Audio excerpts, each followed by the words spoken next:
زیادہ لوگ تو نہیں ہیں لیکن چلیے بہرحال. ہیلو، آواز میری آ رہی ہے؟ جی سر. اچھا.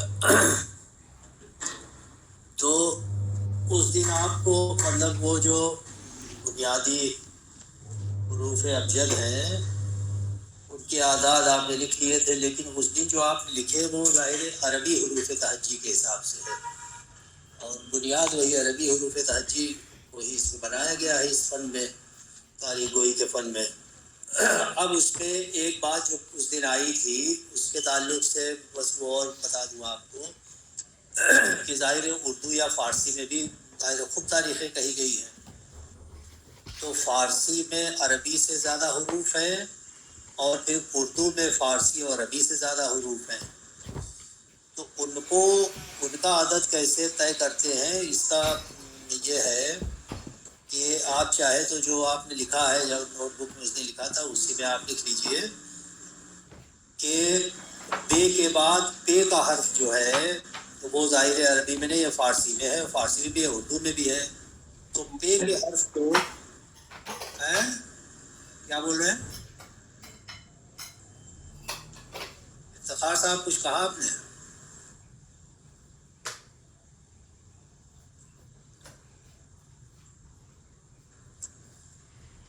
تو میں یہ کہہ رہا ہوں کہ پے کا حرف جو ہے اس کا عدد بے کے برابر مانتے ہیں. تو آپ چاہے اس کو ایسے لکھ لیجئے کہ بے اور پے دونوں کو ایک ساتھ لکھ لیجئے تو دونوں کا عدد جو ہے وہ دو ہے. پے کا جو عدد دو ہے وہی عدد پے کا بھی ہے. ٹھیک ہے. پھر اس کے بعد آپ آتے ہیں پے کے بعد پھر آتا ہے آپ کا تے کے بعد ٹے کا حرف آتا ہے، ٹے کا. تو ٹے کا حرف جو ہے اس کا عدد وہی تے کے برابر مانتے ہیں، یعنی 400. ٹے کو ٹے ظاہر ہے کہ نہ عربی میں ہے نہ فارسی میں، یہ ہمارے اردو کی آواز ہے. تو اردو حروف تہجی میں تے کے بعد ٹے جو حرف آتا ہے اس کا عدد مانتے ہیں تے کے برابر، یعنی 400.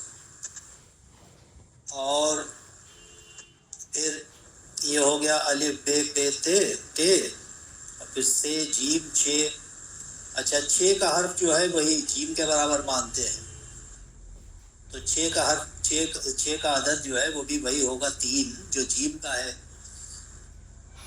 تو جیم اور چھ اس کو ایک ساتھ بلاک کر لیجئے، مطلب جیم ابجد میں ظاہر جیم کا عدد 3 ہے تو وہی 3 عدد جو ہے وہ 6 کا بھی مانتے ہیں. جس لفظ میں 6 آئے گا اس کا عدد 3 جوڑیں گے 6 کا. اچھا، اس کے بعد پھر آتا ہے جیم چھ ہے خے دال. دال کے بعد ڈال جو ہے وہ بھی ظاہر عربی فارسی میں نہیں، اردو کی آواز ہے، تو ڈال کی آواز ڈال کی کا عدد جو ہے وہ بھی دال کے برابر. دال یعنی 4 جو عدد دال کے ہیں وہی ہے 4 عدد ڈال کے ہیں. تو دال ڈال زال رے رے، رے کی آواز جو ہے وہ بھی وہی رے کا عدد جو ہے وہی رے کا عدد جو ہے وہ بھی رے کے برابر، یعنی 200. تو رے اور رے کو آپ وہ کر لیجئے، بلاک کر لیجئے ایک ساتھ، رے رے. اس کے بعد زے کے بعد جو 3 نقطے والا زے ہے جو فارسی میں ہے عربی میں نہیں ہے، اس 3 نقطے والے زے کو بھی وہی زے کے عدد کے برابر مانتے ہیں، یعنی دونوں زے کا عدد جو ہے وہ 7 مانا جائے گا. زے کا عدد 7 ہے تو وہی 7 عدد جو ہے وہ 3 نقطے والے زے کا بھی مانتے ہیں. یہ ہو گیا. پھر اس کے بعد پھر آپ آگے بڑھیں گے تو سین شین وہ سب تو ہے، سواد زواد دو زو عین غین فے قاف کاف. کاف کے بعد گاف جو ہے اس کا عدد وہی کاف کے برابر، یعنی 20. کلیمن والا جو کاف ہے اسی کے برابر گاف کا عدد مانتے ہیں. تو کاف گاف ہو گیا. پھر لام میم نون واو ہے، اور ظاہر ہے دونوں ہے، دونوں ہے جو ہے چاہے دو چشمی ہے کہیے چاہے وہ والی ہے کہیے، دونوں ہے ایک ہی عدد رکھتی ہے. اس لیے کہ عربی کے حساب سے حوض جو ہے وہ ظاہر ہے کہ دو چشمی ہے سے لکھا جائے گا. فارسی اور اردو میں حوض جو ہے وہ لٹکن ہے سے ہم لوگ لکھتے ہیں. تو دونوں ہے جو ہے وہ ایک ہی ہے. دو چشمی ہے کا استعمال ہم اردو میں ظاہر ہے کہ حکاری آواز کے لیے کرتے ہیں کہ بھا یا تھا کی آواز کے لیے ہم تے میں دو چشمی ہے لگا دیتے ہیں. ٹھیک ہے. اب تو میرا خیال ہے کہ سارے حروف کور ہو گئے, کوئی حرف بچا نہیں. اور دونوں یہ جو ہے یعنی جس کو ہم چھوٹی یہ بڑی یہ کہتے ہیں, تو چھوٹی یہ بڑی یہ تو ہم اپنے اس کے لیے کہتے ہیں, ظاہر کہ دونوں کی آواز واول کے حساب سے ذرا مختلف ہے, لیکن دونوں یہ کی آواز جو ہے عدد جو ہے وہ ظاہر کہ برابر ہے, 10 ہی ہے, چاہے چھوٹی یہ ہو چاہے بڑی یہ ہو, تو دونوں کی عدد 10 ہیں. ٹھیک. اب آپ بتائیے کہ اس میں کوئی حرف تو نہیں چھوٹا نا؟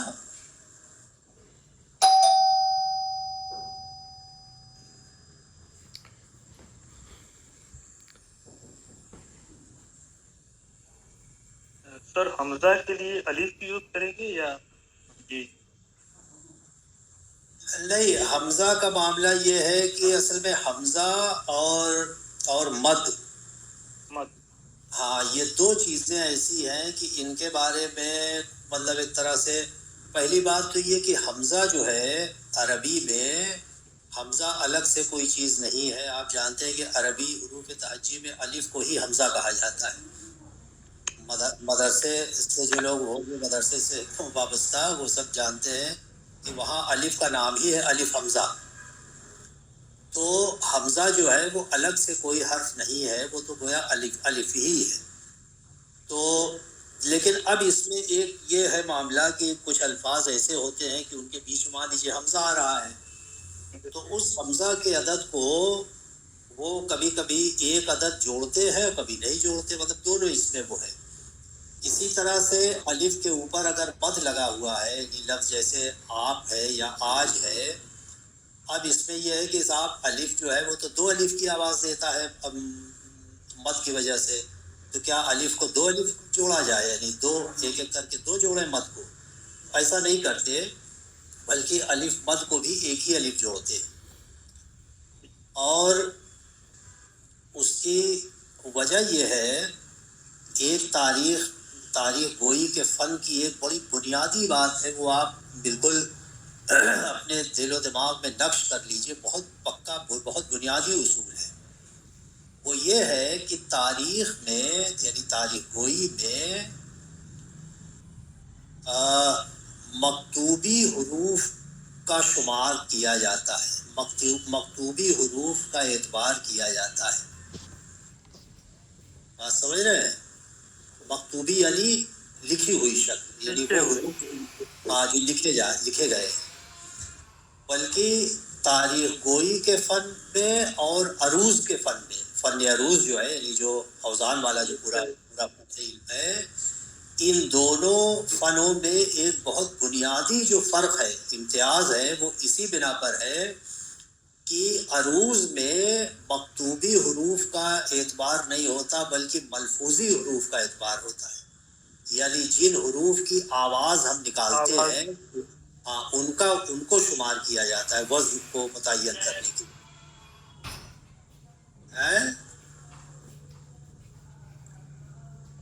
عروض میں جیسے مثال میں آپ مثال دوں, جیسے عروض میں لفظ جیسے کسی مصرے میں لفظ خوش ہے, تو خوش لفظ جو ہے وہ لکھنے میں تو خے واو شین سے لکھا جا رہا ہے. تو عروض میں چونکہ اس میں آواز جو ہے وہ صرف خے اور شین کی آ رہی ہے, واو کی آواز نہیں نکلتی.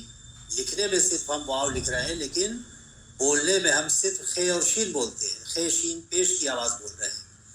تو عروض میں اس حرف کو یعنی دو حرفی آواز جوڑا جائے گا, صرف دو, جبکہ لکھنے میں 3 حرف ہیں, خے واو شین 3 حرف ہیں نا لکھنے میں, لیکن تلفظ ہم جو نکالتے ہیں اس میں ادا کرتے ہیں, یہ آواز جو ہم نکال رہے ہیں وہ صرف خے اور شین کی نکال رہے ہیں, خے شین خوش پیش کے ساتھ.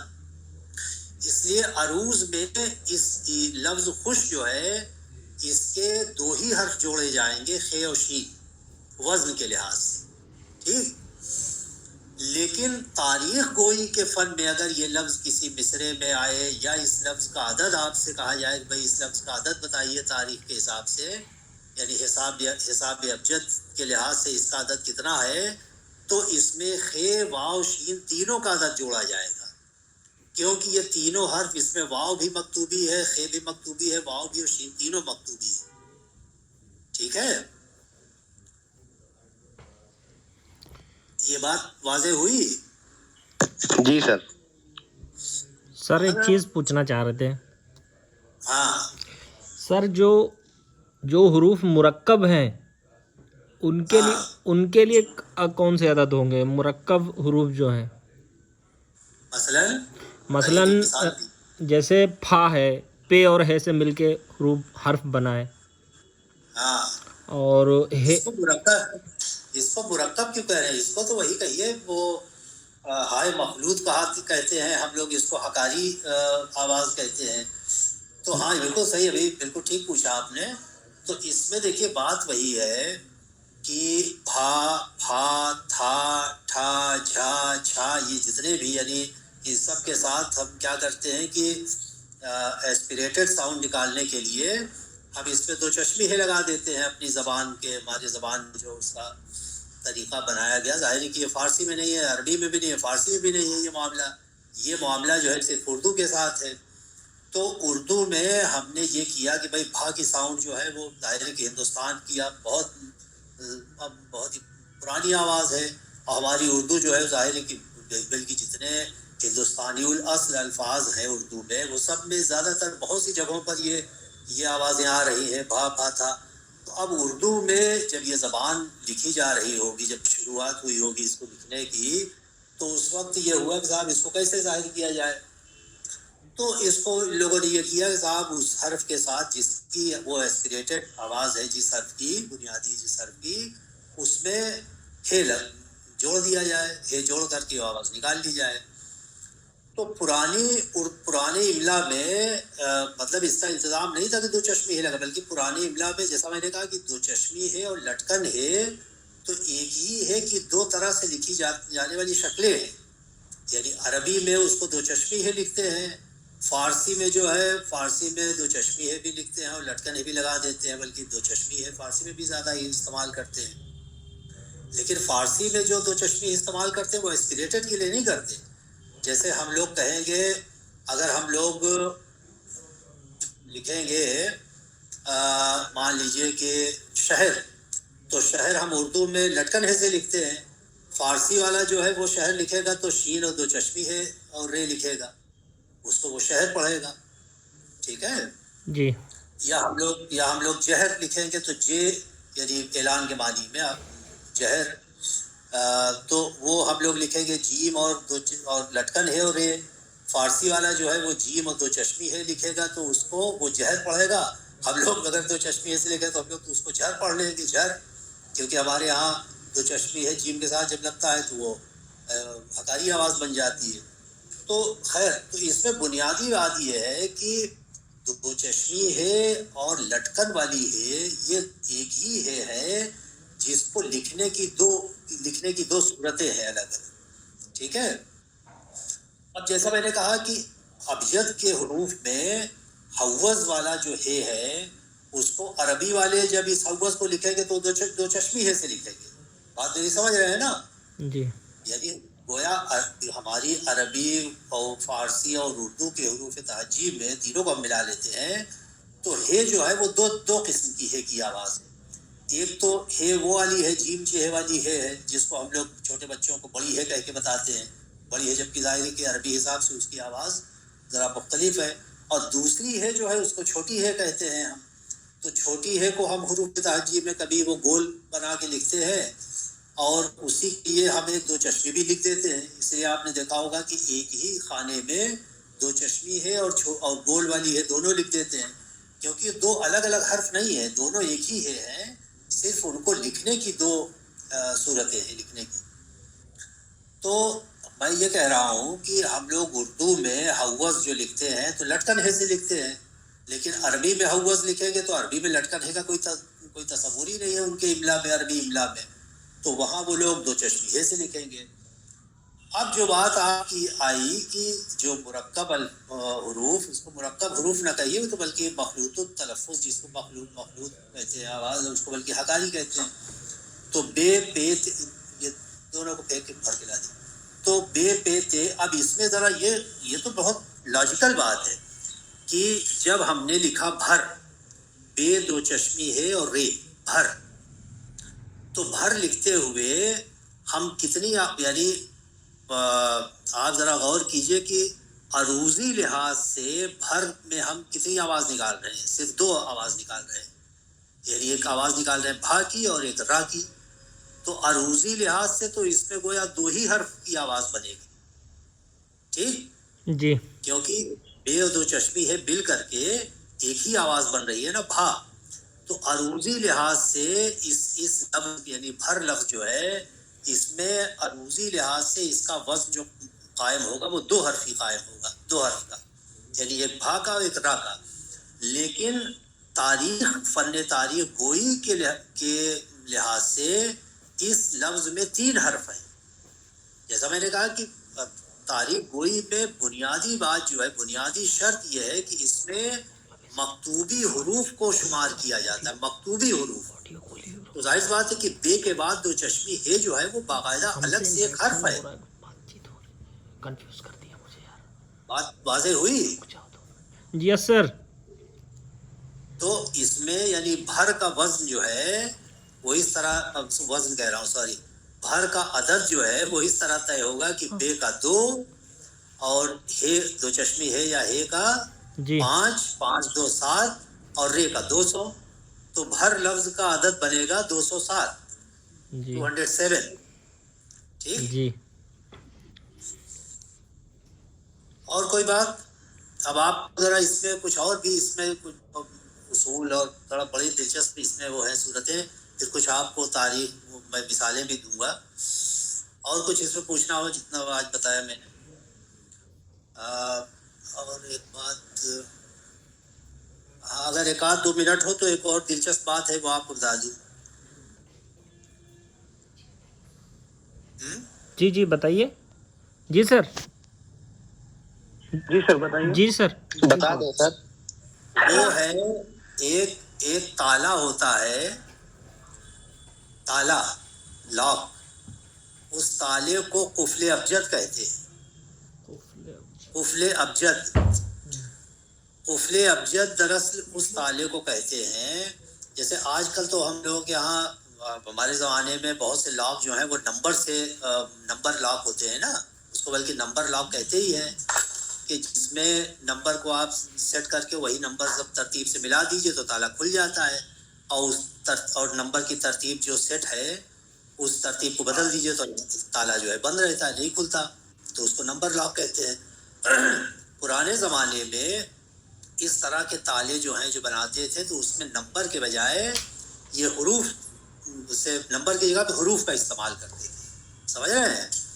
تو حروف کا استعمال کرتے تھے. تو اب ظاہر ہے کہ حروف کی ترتیب جو بھی آپ نے سیٹ کر لی، اس ترتیب کو جب آپ نے ملا دیا اس ترتیب سارے حروف کو تو تالا کھل جاتا تھا. اور ترتیب آپ نے حروف کی جو سیٹ ترتیب ہے اس کو آپ نے ڈسٹرب کر دیا تو تالا بند رہتا تھا. تو اس کو قفل ابجد کہتے تھے. اس کا نام ہی تھا قفل ابجد. یعنی قفل ابجد کو آج کی زبان میں آپ نمبر لاک کہہ سکتے ہیں، لیکن چونکہ وہاں ابجد، قفل ابجد اس لیے کہتے تھے کہ وہ حروف سے اس میں وہ ہوتی تھی، سیٹنگ کرتے تھے، سیٹ کرتے تھے. سر غالب کا کوئی شعر بھی ہے نا؟ ہاں وہی تو میں سنانے جا رہا ہوں. غالب کا شعر سن لیجیے. قسمت میں میری صورت خفلی. ہاں وہ دیکھیے کیا عمدہ شعر بنایا اور کیا مضمون بنایا ہے کہ تجھ سے قسمت میں میری صورت قفل ابجد تھا لکھا بات کے بنتے ہی جدا ہو جانا. وہی شرط قطرہ ہے دریا میں فنا ہو جانا جو مشہور غزل غالب کی، اسی میں تو یہ شعر ہے کہ تجھ سے قسمت میں میری صورت قفل ابجد تھا لکھا بات کے بنتے ہی جدا ہو جانا.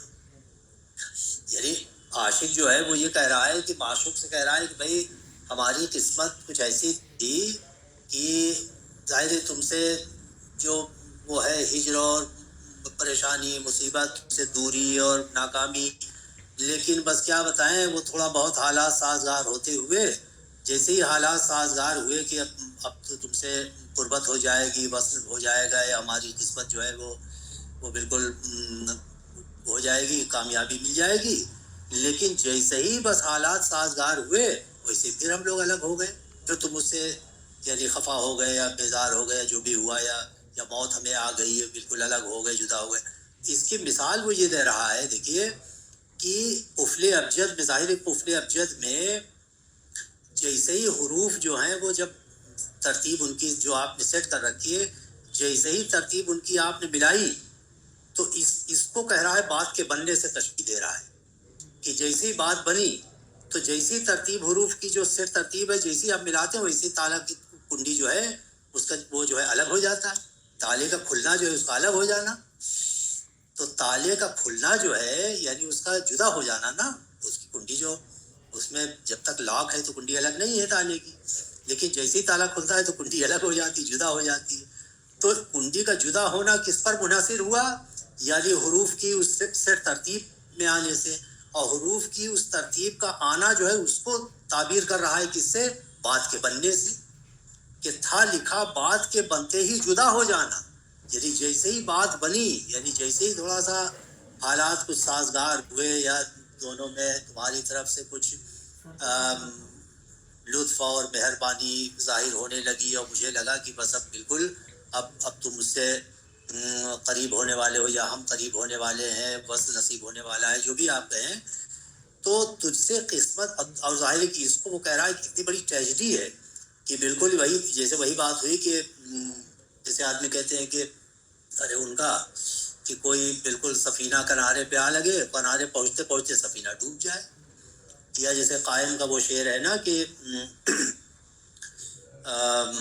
دو چار ہاتھ جب کہ لبے بام رہ گیا قسمت تو دیکھو کیا آ کے وہی ٹوٹی ہے کمند، دو چار ہاتھ جب کہ لبے بام رہ گیا۔ تو یہ سب وہی ایک ہی طرح کا مضمون ہے کہ کوئی کام جو ہے وہ اپنی بالکل تکمیل تک پہنچنے والا ہو یا پہنچ گیا ہو، اور تکمیل تک پہنچنے کے بعد پھر وہ کام جو ہے وہ ظاہر ہے کہ وہ ناکامی سے دو چار ہو جائے، وہ کام جو ہے ایک طرح سے وہ ختم ہو جائے، یعنی کامیابی حاصل نہ ہو بالکل آخر۔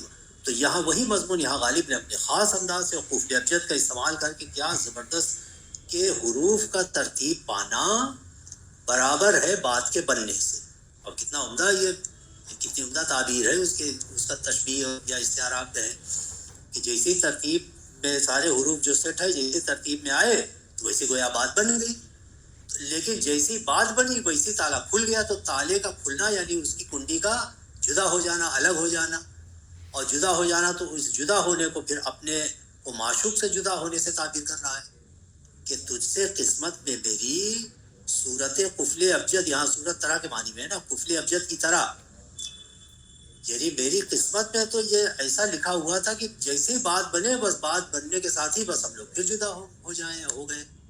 تو اس سے قسمت میں میری صورت قفل ابجد تھا لکھا بات کے بنتے ہی جدا ہو جانا۔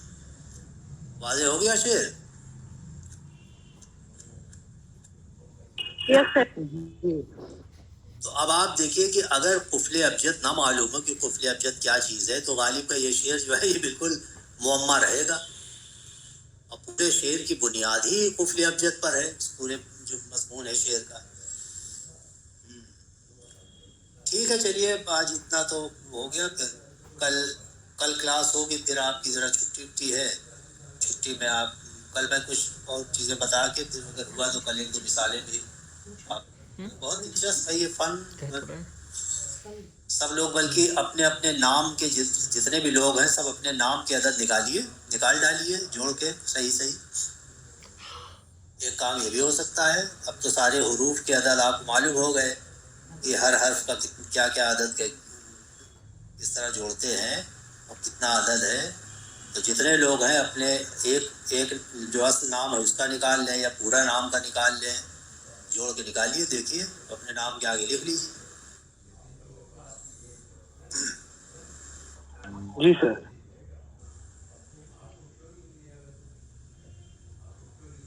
ٹھیک ہے، خدا حافظ۔ اللہ حافظ۔ خدا حافظ سر۔ السلام علیکم سر۔ وعلیکم السلام۔